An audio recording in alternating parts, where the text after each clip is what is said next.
Гүлденсе ауыл, гүлденеміз бәріміз. Мінекей ауыл партиясы бізді осында шақырып, алдарыңызға сөз сөйлеуге мүмкіндік жасағанына қуанып тұрмын. Осы жасыма келгенге дейін бірде-бір партияның мүшесі болған жоқпын.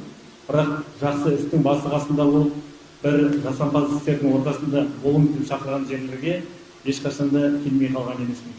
Сондықтан да шақырғандарыңызға көптен көп рахмет.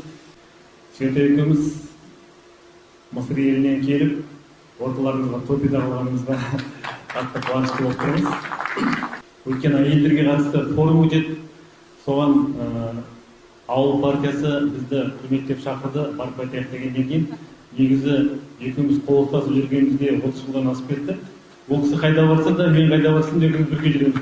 Бүгінгі тақырыбымыз енді қыз-келіншектердің іскерлігі жөнінде екен. Ауылға жинақталып отырған сіздердің келбеттеріңізді көріп отырмыз. Қанша